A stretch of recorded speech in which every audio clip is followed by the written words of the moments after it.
Opa! Beleza? Como é que vocês estão aí, gente? Vamos chegar pra cá, vamos chegar. Gente, o que nós combinamos de falar hoje? Sobre complicações da cirurgia bariátrica, né?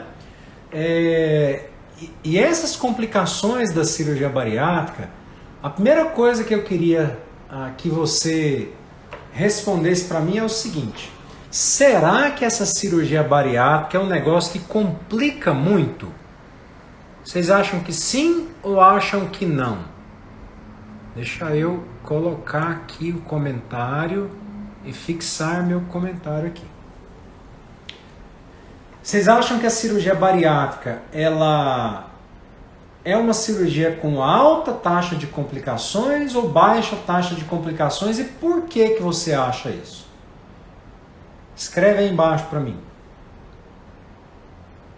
E se você quiser ver o negócio do selo também, gente, já que eu já pedi Pix para o selo, agora eu tô pedindo selo. Os que diacho esse selo faz, não tenho a menor ideia.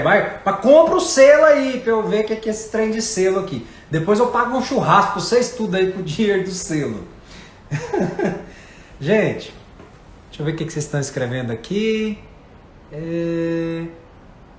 O Paulo está falando que teve 15 dias, teve uma complicação, teve mesmo. Acho que o índice de complicação é muito baixo, a Carol diz.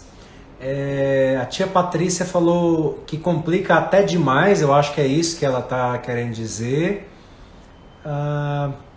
Pois é, eu já vou começar a responder para vocês de uma maneira técnica, tá? O que acontece? Se você considerar estatística é matemática. Você pega um número de eventos num determinado espaço de tempo, com um determinado número de indivíduos, você vai ter uma probabilidade. Isso é uma estatística. Eu aprendi na aula de bioestatística lá no 2º ano de Faculdade de Medicina da UFG com a professora chinesinha Li Shenchen. Quem meus colegas aí lembra da Li Shenchen, que foi professora de bioestatística? Eu quase tomei bomba porque eu não conheço matemática. Então ela ensinou para nós o seguinte: você tem um negócio que chama probabilidade. Qual que é a probabilidade de uma cirurgia bariátrica evoluir com complicações? Existem vários trabalhos comparando taxas de complicações entre determinados procedimentos na minha área. Então, a cirurgia que a gente, cirurgião geral, cirurgião digestivo, mais faz na vida, pessoal, é a cirurgia de vesícula. Cirurgia de vesícula é a cirurgia mais realizada na minha especialidade. É o que eu mais faço da vida até hoje, é tirar a vesícula das pessoas. A taxa de complicações da cirurgia de vesícula, ela gira em torno de 0,7% até a 2,5%. O que isso quer dizer em números palpáveis? Que de 100 pessoas, em torno de 1, 2, até 3 pessoas vão ter alguma complicação do ponto de vista cirúrgico. E aí, você pode dividir as complicações em complicações simples ou complicações severas. Quando a gente fala de complicações gerais, que é esse dado que eu estou te passando aí da colestectomia, da cirurgia de vesícula, você mistura tudo, tá? Complicação simples e complicação mais severa. Então, vesícula é em torno aí de 0,7% a 2,5% de taxa de complicações. A cirurgia bariátrica, adivinha? Varia uma taxa de complicações em torno de 0,5% a 2%. Isso quer dizer que a cada 100 pessoas, vou falar em 100 pessoas, depois em 1000. A cada 100 pessoas que operam, em torno de 1, 2 vão ter algum tipo de complicação. Seja ela simples ou uma complicação mais séria. Então, eu já vou te responder uma coisa e colocar uma pulga atrás da sua orelha para pensar. Estatisticamente, a cirurgia de vesícula é mais arriscada de complicar do que a cirurgia bariátrica. Você sabia disso? Você pode pensar, eu não estou dizendo que a cirurgia de vesícula é mais difícil, ou ela é tecnicamente mais complexa, não estou dizendo nada disso. Eu estou dizendo que a cirurgia de vesícula ela tem uma taxa de complicações gerais maior, não é muito maior, mas é maior do que a cirurgia bariátrica. E ninguém tem medo de tirar a vesícula, não é? Você não conhece alguém aí que já arrancou a vesícula? Eu vou dar um outro exemplo para você que não tem a ver com cirurgia, mas é um exemplo para você entender. O meio de transporte mais seguro do mundo chama-se elevador. Você achou que era avião, né? O elevador é o meio de transporte mais seguro do mundo. Depois do elevador vem o avião. O avião, ele tem risco de cair? Tem, né? Mas ele é mais seguro, o segundo meio de transporte mais seguro do mundo, porque estatisticamente falando, o risco de um acidente aéreo é muito baixo. Quer dizer que o avião não pode cair, gente? Pode, mas quantos milhares de voos que levantam aí todo santo dia, de noite, de madrugada, dia santo, e não acontece nada. Agora, quando um avião cai, despenca lá de cima, aí vira notícia. A cirurgia bariátrica, ela é um raciocínio semelhante. A taxa de complicações gerais é muito baixa, como eu te disse, é de 0,5% a 2%. Então, a cada 1.000 pessoas, de 5 a 20 podem ter algum problema. Desde um problema simples até um problema mais sério. E o problema é o seguinte, a gente faz cirurgia bariátrica toda semana, todo dia, quase nada acontece. Agora, quando acontece, é igual avião, vira notícia. Entendeu? Por que vira notícia? Porque a obesidade é estigmatizante e os tratamentos de obesidade também são estigmatizantes. Se você faz uma cirurgia de vesícula, por exemplo, que você sabe, de conhecimento geral, conhecimento popular, que se você não operar a vesícula, você pode ter uma pancreatite biliar aí e ter problema com isso. Beleza, você sabe disso, aí você opera a vesícula e tal. Se você tem alguma complicação dessa cirurgia, você fica mais ou menos assim, não, mas eu tinha um problema que eu fui resolver, porque senão eu ia ter um problema mais sério, e aí complicou, mas eu tinha que operar, eu não tinha outra opção e tal, porque eu tinha umas pedras de vesícula. Então, se a pessoa tiver uma complicação da cirurgia de vesícula, é meio que aceitável, entre aspas, ter alguma complicação. Porque a pessoa sabe que tinha um problema que precisava de cirurgia para resolver. E é de conhecimento geral também que toda cirurgia tem lá seus riscos, etc. Todo médico fala isso para você, né?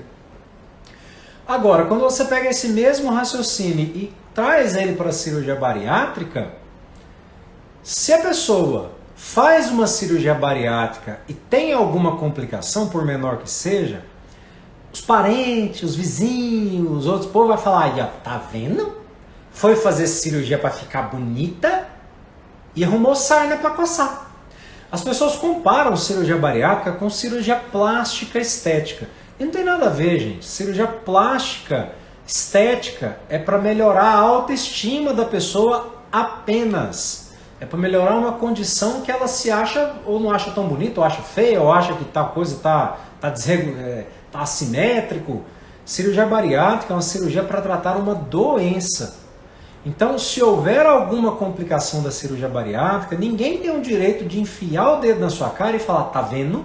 Eu falei para você não fazer isso, porque você não precisava.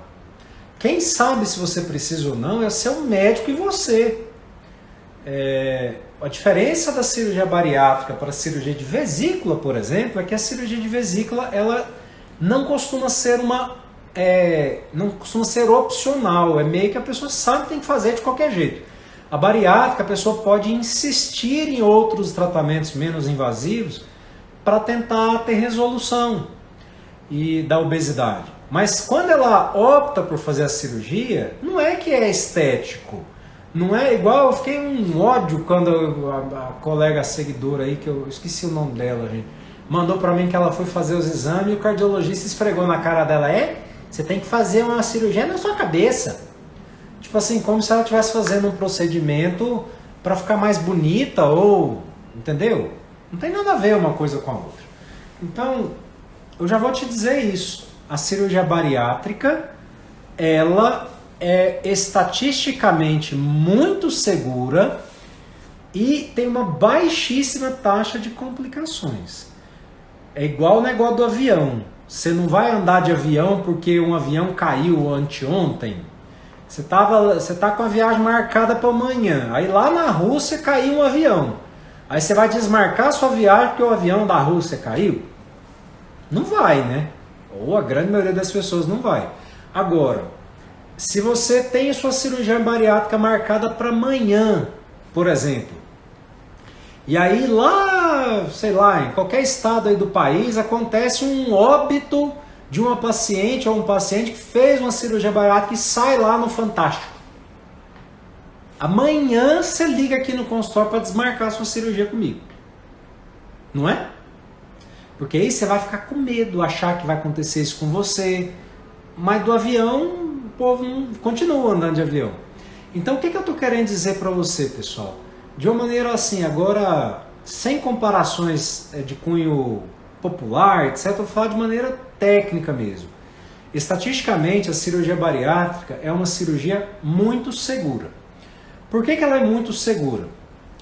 Tecnicamente falando, hoje, com o advento da videolaparoscopia, que é você fazer a cirurgia por furinho, vendo na televisão, você tem uma segurança muito grande do que você está fazendo, executando de procedimento cirúrgico.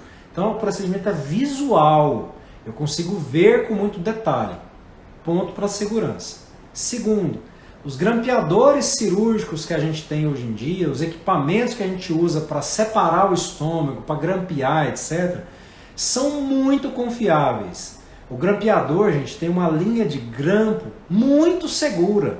E aqueles problemas que já aconteceram no passado, do grampo lacear, do grampo abrir, isso hoje é considerado um evento raríssimo. Então, o procedimento é muito seguro. O que não quer dizer que você não possa entrar na estatística da complicação. Só que as complicações variam desde coisas muito simples até situações mais complicadas. Tá? Eu vou te dar o exemplo de uma complicação mais simples que poderia acontecer.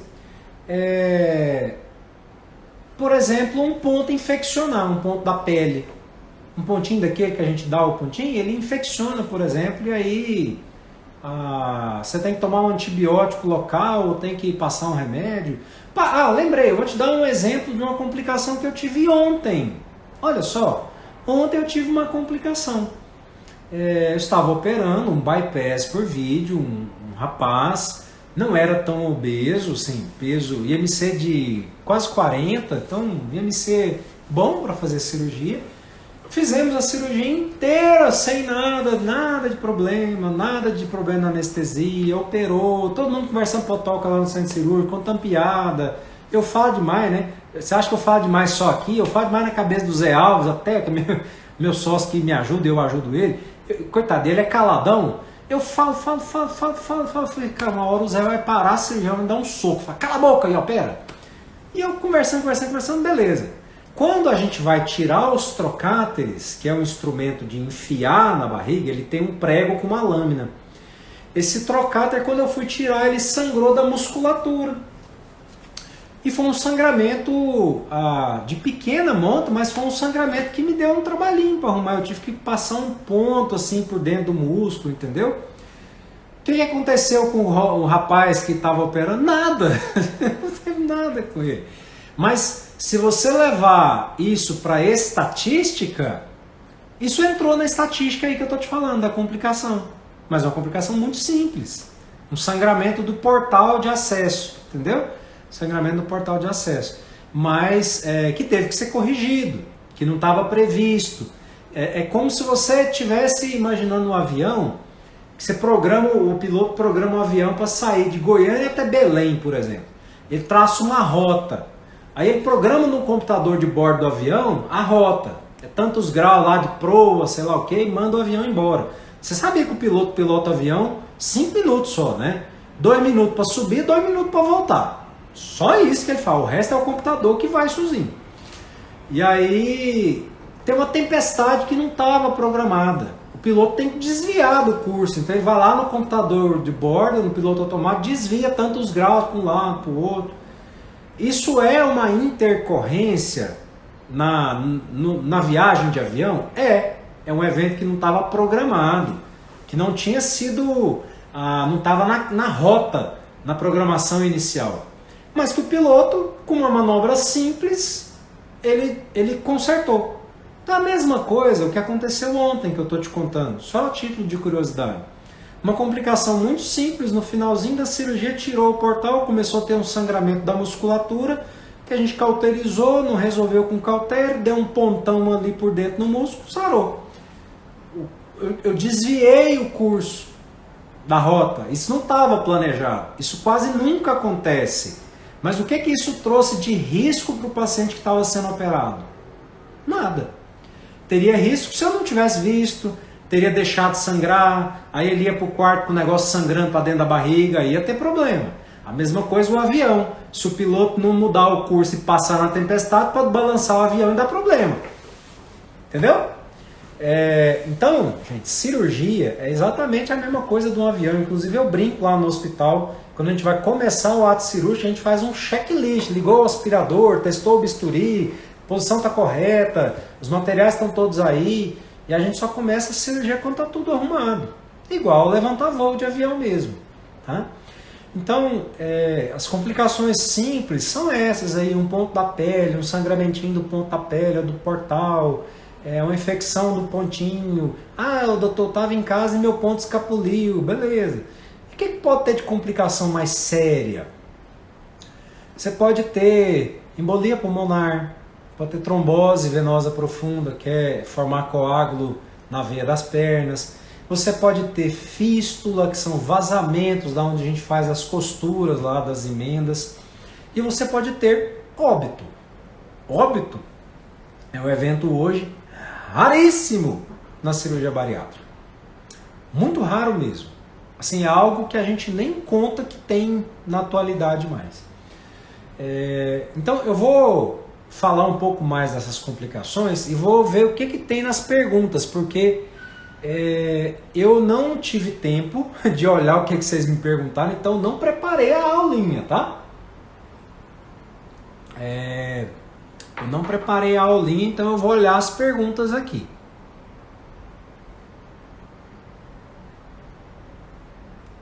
Cadê aqui a pergunta, gente?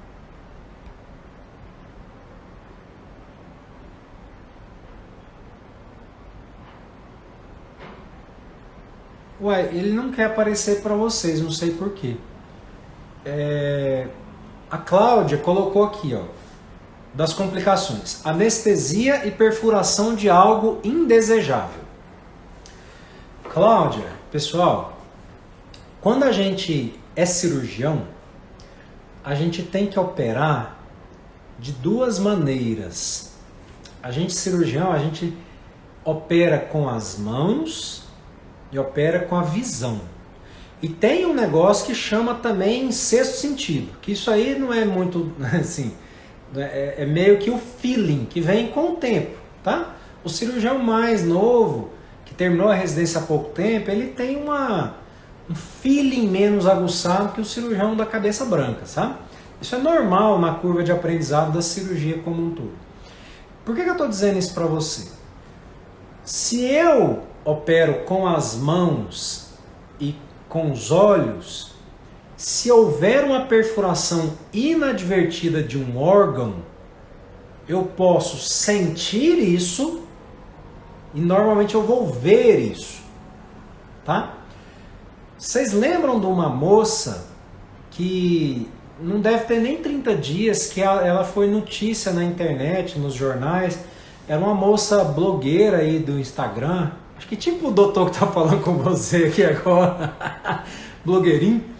E a moça foi fazer uma lipoaspiração, e aí nessa lipoaspiração ela complicou, teve uma infecção generalizada e morreu uma semana depois. E aí vocês devem lembrar desse caso. Eu não sei como é que a moça chama, não lembro. Eu lembro da fotinha dela, mas não lembro do nome. E aí, gente, nessa fotinha dela aí que apareceu, as pessoas falavam muito assim, pra que foi fazer a plástica? Não precisava. Gente, não é isso a questão. A questão é que ela teve uma cirurgia, que teve uma intercorrência, o cirurgião não percebeu a intercorrência com a sensibilidade das mãos e muito menos conseguiu ver. A intercorrência que ela teve, eu não sei se vocês sabem, ela teve uma perfuração do intestino em vários pontos durante a lipoaspiração. Na lipoaspiração, o cirurgião plástico não consegue ver o que ele está fazendo lá por dentro.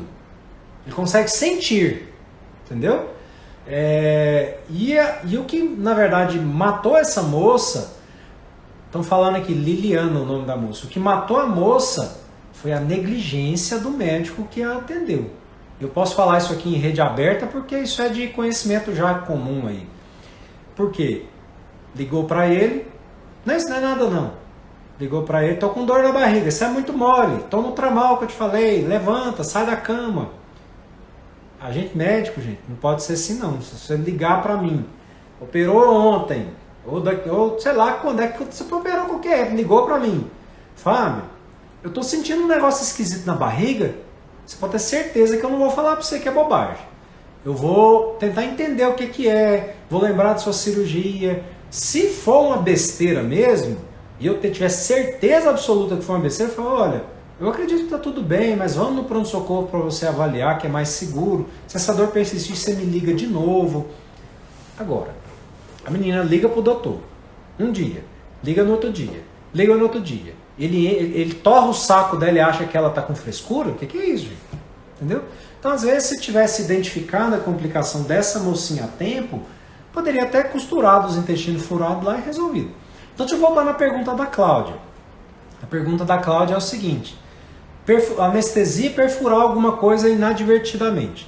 Se eu opero com as mãos e com os olhos, se houver uma perfuração de víscera, normalmente a gente consegue ver isso no ato cirúrgico. Por isso que a videocirurgia é muito segura.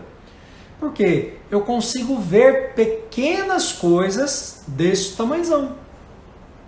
Então, gente, o problema não é perfurar o intestino acidentalmente. O problema é perfurar e não ver que perfurou. Entendeu? E não corrigir. Eu vou te dar um exemplo muito simples.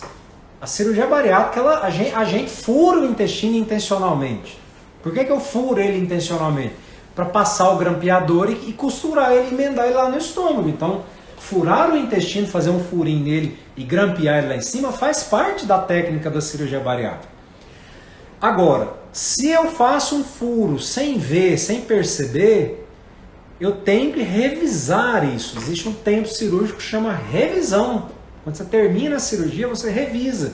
Foi exatamente o que eu te falei do trocáter do rapaz aí. A gente tirou o trocáter e revisou. Opa, sangrou, vamos corrigir. Então, gente, isso vai da experiência do cirurgião mesmo e do rigor na técnica cirúrgica. Entendeu?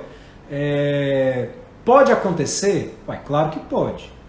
Esses dias mesmo eu fiz uma cirurgia de uma moça, eu até postei aqui que ela tem um fígado, tinha no passado, ela tá boazinha, tá, gente? Tinha nos dias que eu operei lá, ainda tem provavelmente, uma esteatose hepática muito grande, uma gordura no fígado. E o fígado dela, quando eu fui levantar o afastador para operar, uma cirurgia de refluxo, simplesmente o afastador entrou dentro do fígado, porque o fígado dela era gelatinoso. É uma complicação? Sim. É uma complicação. Entrou na estatística. Ela sabia disso? Ela ficou sabendo que eu contei. Porque se eu não tivesse falado, ela nem ia ficar sabendo. Mas a gente tem que falar as coisas que acontecem no ato cirúrgico. Depois, no que a gente chama de visita pós-cirúrgica, entendeu? Contar como foi a cirurgia, se teve alguma intercorrência séria, uma intercorrência simples. E aí eu falei pra ela, fulana, você tem que dar um jeito nesse fígado seu aí, que ele está muito gordo e ele rasgou na hora da cirurgia. Eu tive que cauterizar, colocar um hemostático, coloquei um dreno no abdômen dela porque para vigiar sangramento no pós-operatório, ficou tudo bem, ela foi embora de alta no outro dia, conforme programação, tirou o dreno, só que teve intercorrência, entendeu? Teve complicação. É que quando a gente fala complicação, as pessoas acham que é morrer da cirurgia. Isso aí, gente, é um troço raríssimo, tá? E a anestesia, eu vou ver se eu acho alguma outra pergunta aqui com relação à anestesia. É justamente sobre a anestesia de intubar aqui, ó. Sobre a intubação. O povo tem medo de intubar e não acordar mais. Ô, gente, eu vou explicar como é que é o negócio da intubação, tá? Eu vou te explicar como médico e como paciente. Como médico é o seguinte, o anestesista vai pegar a tua veia, vai fazer um ansiolítico para você ficar assim, mais tranquilo, mais tranquila. Aí ele vai te falar assim, olha, você agora vai dormir. Ele vai te fazer um remédio que vai te induzir ao coma. Eu vou entrar em coma na hora da cirurgia? Vai, filho, você vai dormir. O nome técnico é indução mesmo. Tanto é que a indução anestésica é uma indução de um coma induzido. Aquele mesmo coma induzido que você vê lá na UTI, o povo tá grave lá, não fica sedado, etc, vai ficar entubado. Só que na anestesia é uma indução de coma induzido estritamente controlada por um tempo muito curto. Aí me perguntaram outro dia, doutor Fábio, quanto tempo que eu fico entubado? Ué, é o tempo da cirurgia. Se a cirurgia demorar pouco, fica pouco entubado. Se ela demorar muito, fica muito entubado. Ou seja, o anestesista ele controla exatamente o tempo necessário para ficar entubado lá na anestesia geral, tá?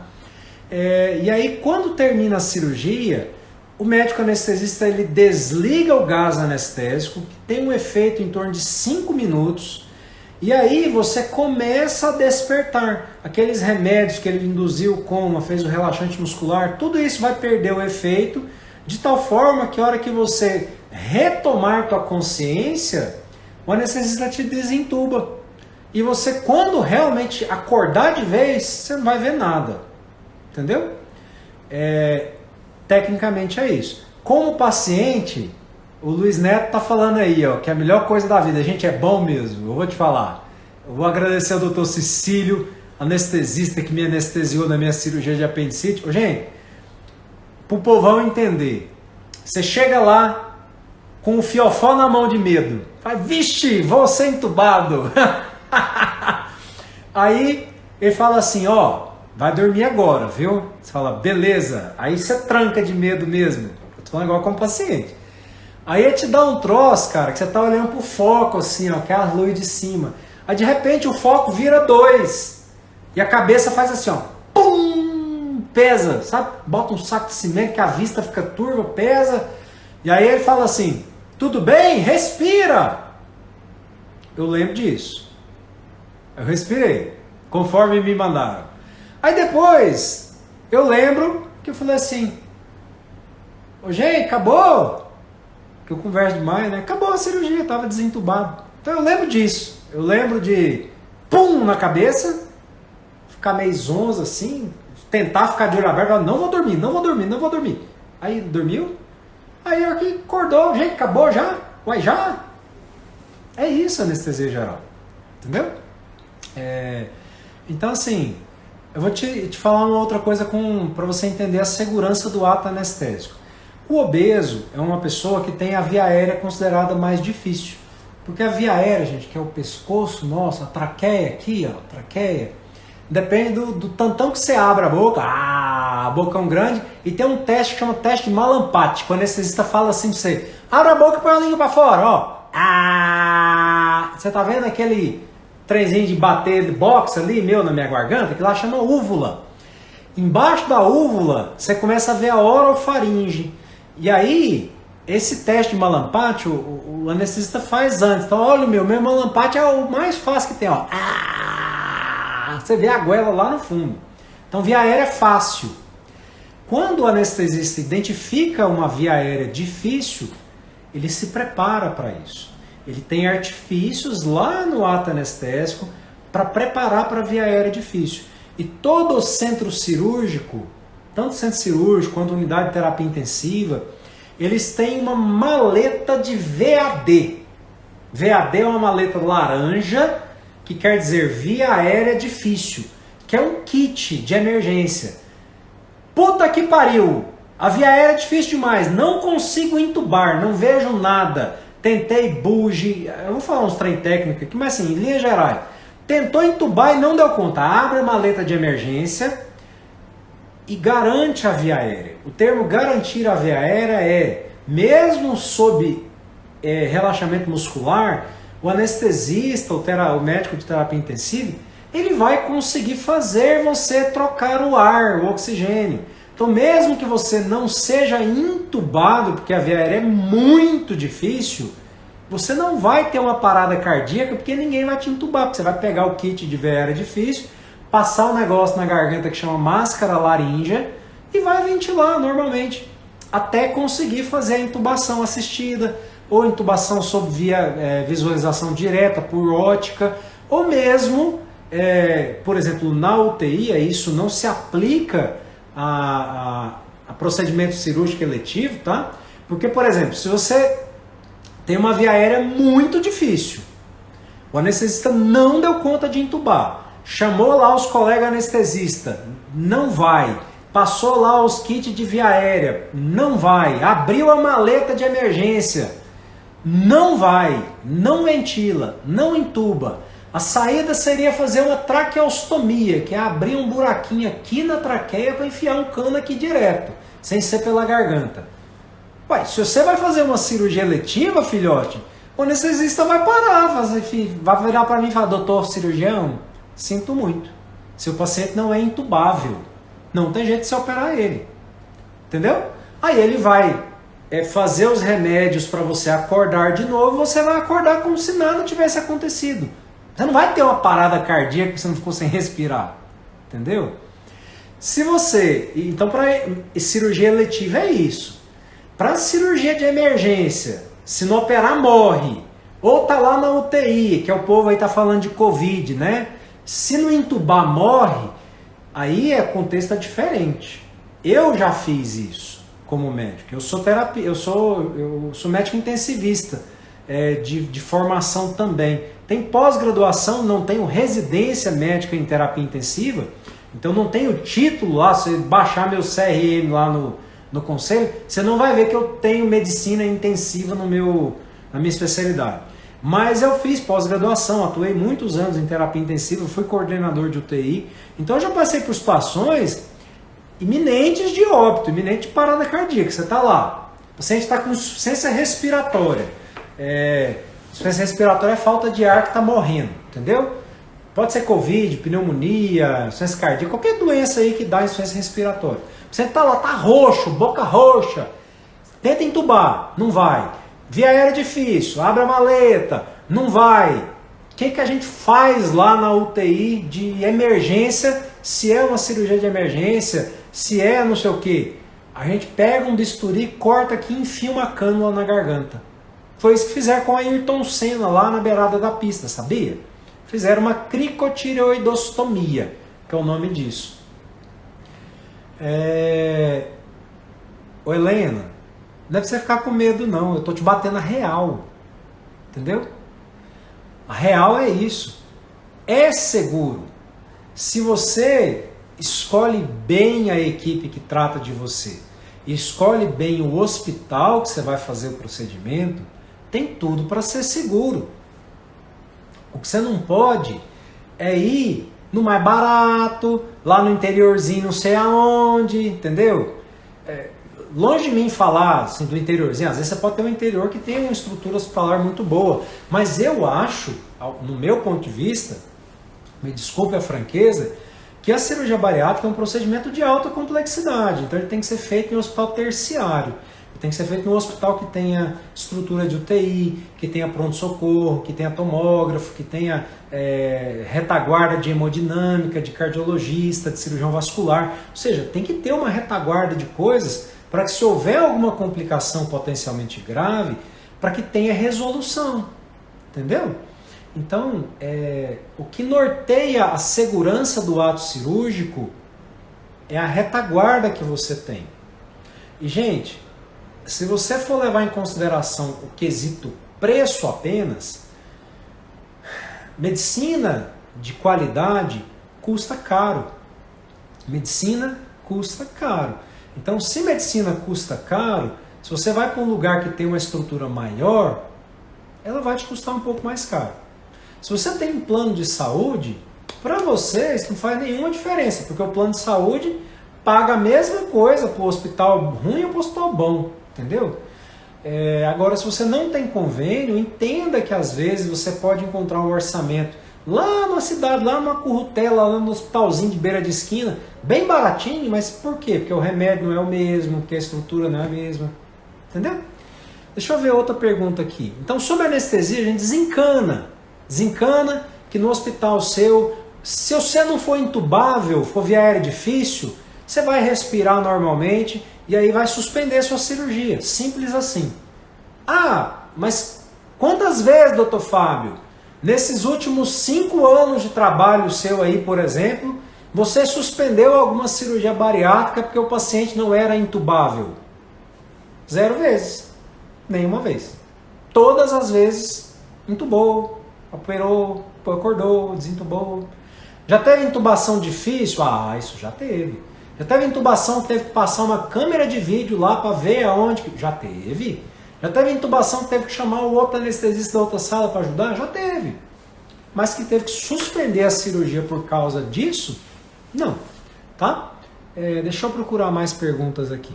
Estão falando muito sobre a perfuração das vísceras. Eu expliquei já, tá? A perfuração das vísceras pode acontecer no intraoperatório e se acontecer, ela tem que ser identificada e corrigida.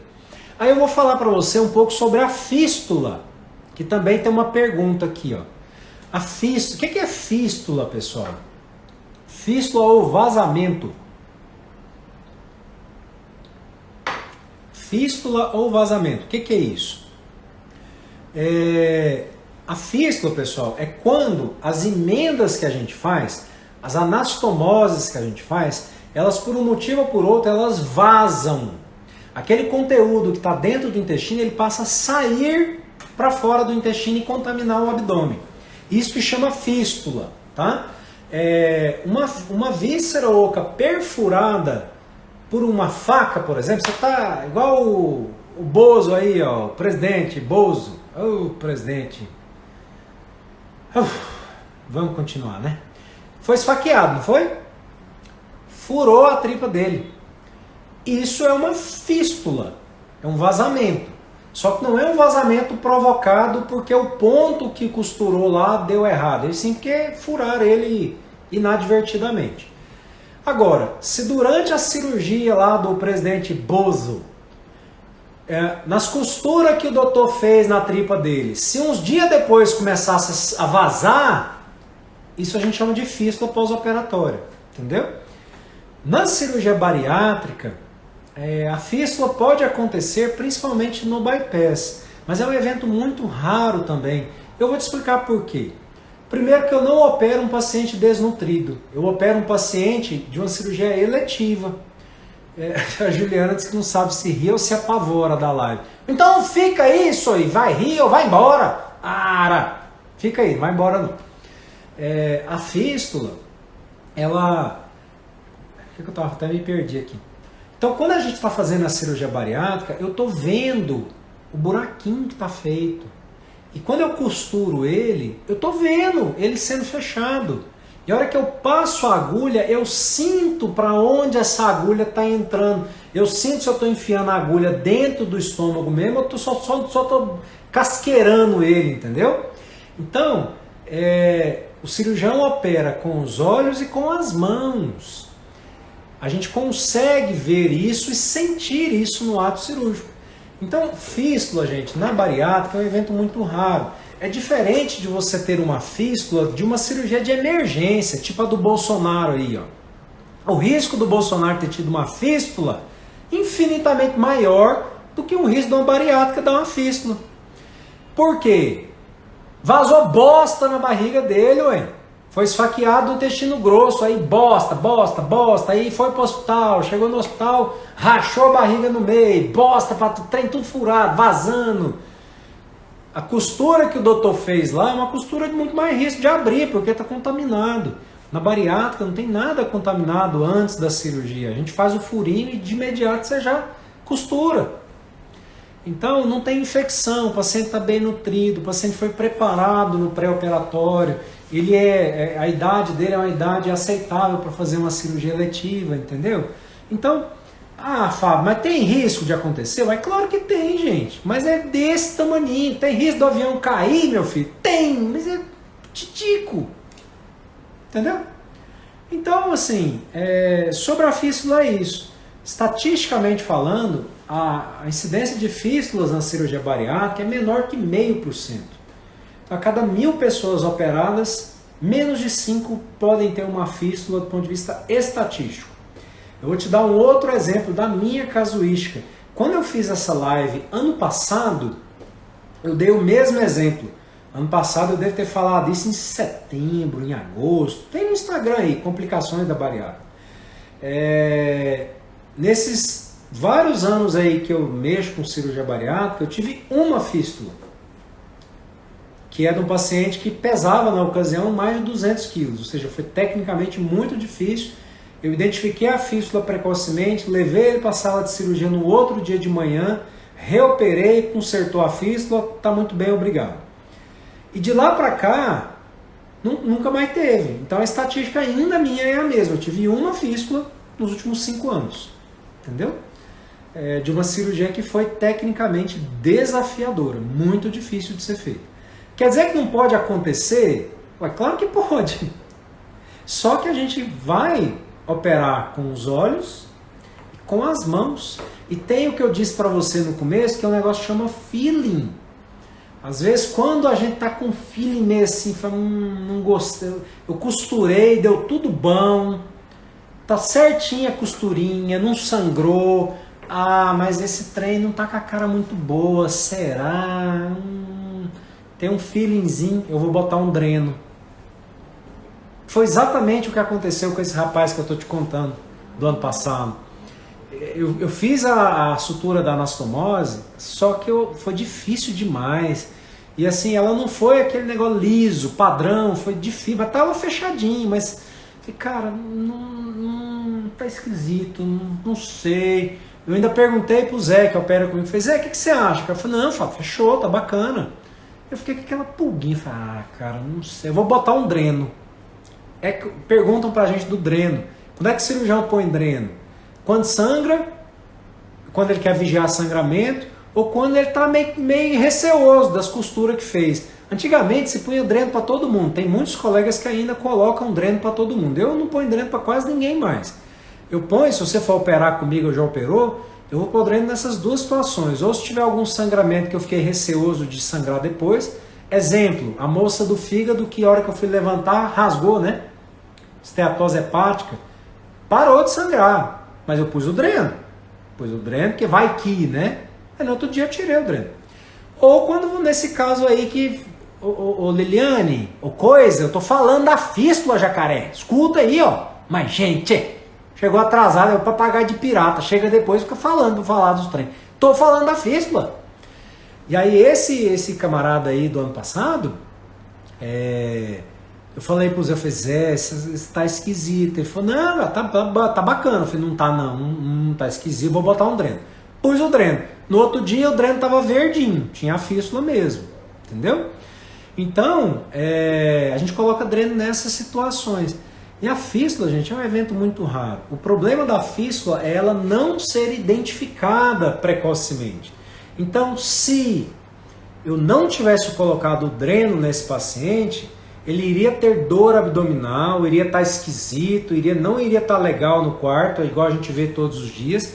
Provavelmente eu ia mandar fazer uma tomografia, ou ia levar para a sala de cirurgia de novo, mas sem saber o que estava direito acontecendo, sem me preparar. Então, gente, cirurgia é igual andar de avião, igual pilotar avião, na verdade.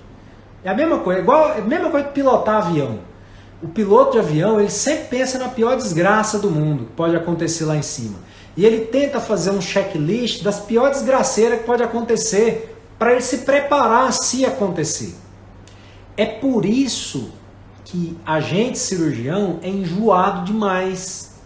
Por que a gente é enjoado? Por que você faz cirurgia com um camarada, com um cirurgião, e aí 2 dias depois você passa mal, vai num pronto-socorro, ninguém põe a mão em você não, filho. Todo mundo fala assim, então você tem que ver com o seu cirurgião.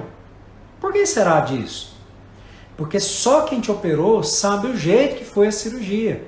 Só o piloto do avião daquele voo sabe o que aconteceu ali. É muito mais difícil para uma pessoa de fora tomar uma atitude de uma intercorrência do que de algo que ele não sabe o que aconteceu. Entendeu? Então nós pensamos no pior sempre, todo santo dia. Porque se eu não pensar no pior e ele acontecer, passa batido e aí que é o problema. Entendeu? Então, sobre a fístula, isso é um evento muito raro, que raramente acontece mesmo. Quando acontece, normalmente a gente tem que fazer alguma intervenção, seja ela cirúrgica ou endoscópica, e é uma intercorrência muito chata mesmo de acontecer. Outra coisa que pode acontecer, gente, é alguma infecção intraabdominal, algum pequeno vazamento, algum sangue coletado ali pequeno que pode infeccionar, e aí o paciente vai ter febre no pós-operatório, vomitar, que acho que foi o Paulo que falou, fiquei 15 dias lá, teve complicação.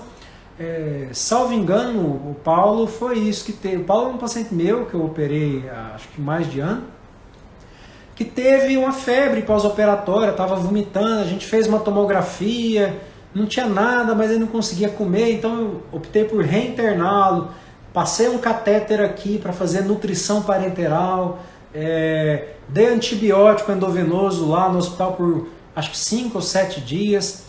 Então, assim, foi uma complicação não tão grave quanto uma fístula ou uma embolia pulmonar, não tão simples como um pontinho da pele que infeccionou, mas foi uma provável infecção intracavitária que eu precisei tratar com antibiótico endovenoso. Porque o bariátrico não dá conta de tomar antibiótico no dia que opera, então tem que ser na veia mesmo. Então, assim, pode acontecer? Pode. Mas o problema não é acontecer. O problema é acontecer e não resolver. E negligenciar o problema. E você tentar falar com o colega não dá moral para você. E isso eu acho complicado. Estão perguntando aqui do tempo da fístula. Com 17 dias acontece a fístula? Normalmente não, tá, Ritinha? A fístula ela é um evento que quando acontece é por volta de 5 a 7 dias de cirurgia. Então, os primeiros 7 dias são os mais, digamos assim, críticos, que é onde a cirurgia ainda não cicatrizou.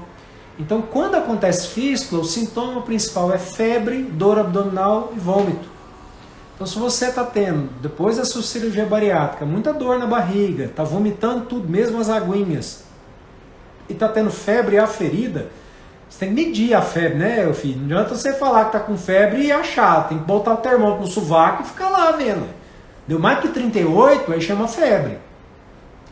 Então, se está com febre, aí você tem que ligar para o seu cirurgião.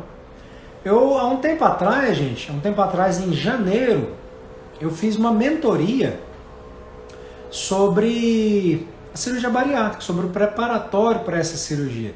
Eu intitulei de Mentoria Bariátrica Sem Medo, porque isso que nós estamos conversando hoje é muito frequente.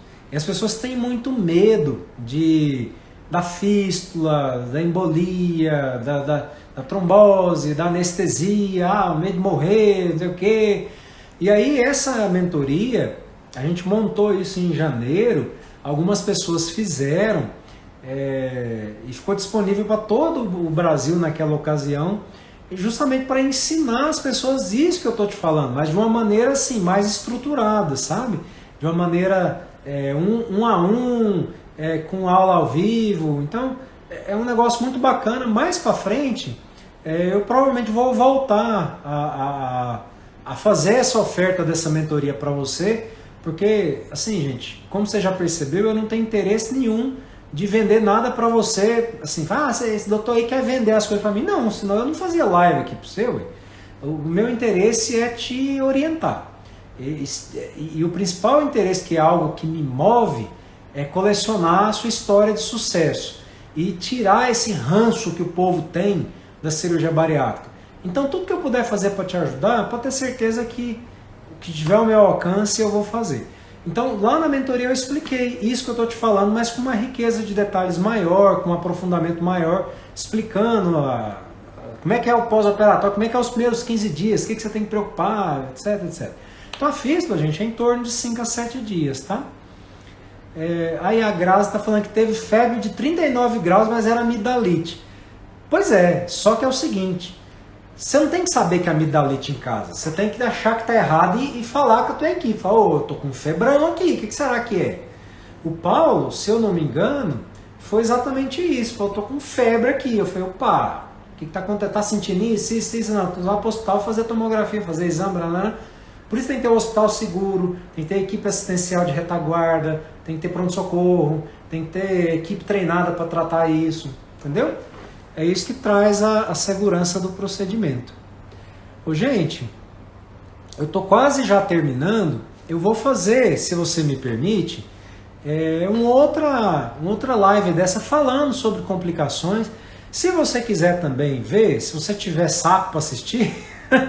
Você pode entrar aí no Instagram, ver no IGTV, tem umas lives aí para trás, do ano passado, que eu falei um pouco das complicações também, tá? Você pode ver, mas nós vamos falar disso mais para frente. Eu vou só responder uma última pergunta. Eu vou pedir desculpa para você que me mandou pergunta, gente, porque são muitas perguntas mesmo. Eu gostaria de conseguir responder todo mundo, mas é humanamente impossível eu dar conta de acordar cedo, fazer consultório, almoçar com a minha família, fazer cirurgia de tarde, responder o Instagram, responder o WhatsApp, fazer consultoria, dar aula de curso online, fazer live e ainda namorar com a minha patroa. Porque é uma parte fundamental da vida, né? Então eu peço desculpa para que eu não consegui responder as coisas, tá? Eu vou responder com a última com essa aqui da Maiara, que pergunta, qual técnica tem mais complicações, o sleeve ou a bypass? Gente, as duas cirurgias são muito seguras, tá? Só que o bypass é uma cirurgia que é mais trabalhosa para o cirurgião. Então, por ela ser mais trabalhosa do ponto de vista técnico, ela exige um vigor físico maior do cirurgião, ela exige um treinamento cirúrgico maior para você executar as suturas por vídeo cirurgia de maneira mais precisa. Então é uma cirurgia que assim, quando você compara a curva de treinamento do cirurgião, eu não sei se você sabe disso, mas nós cirurgiões não nascemos sabendo. A gente começa badeco, aí a gente começa badeco operando com um mais experiente. Sempre cirurgião anda de 2 no mínimo. Aqui no nosso caso nós andamos de 3. Eu, o Zé Alves e a Cintia Yoshimura. Então nós somos 3. De nós 3, o Zé é o mais experiente de nós 3. O cabelinho está mais branco que nós. Então a gente sempre tem que ter uma retaguarda de um cirurgião mais experiente. E quando a gente está lá no comecinho da vida de cirurgião, quando você é badequinho, acabou a residência, está lá no hospital de urgência dando plantão, fazendo as apendicites de emergência lá. Quando você está numa situação mais difícil, você pede ajuda para o mais experiente. É igual piloto de avião. Gente, a cirurgia é muito igual pilotar avião nesse aspecto. Você sabia que quem decola o avião é o menos experiente? Quem pousa o avião também é o menos experiente, é o copiloto? Ele faz isso para ele aprender. E o piloto, que é o mais experiente, está supervisionando ele.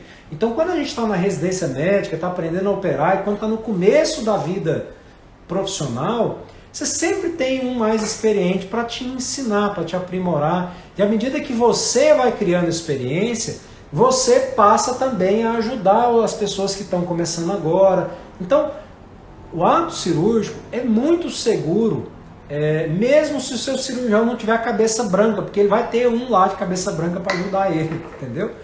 Então, assim,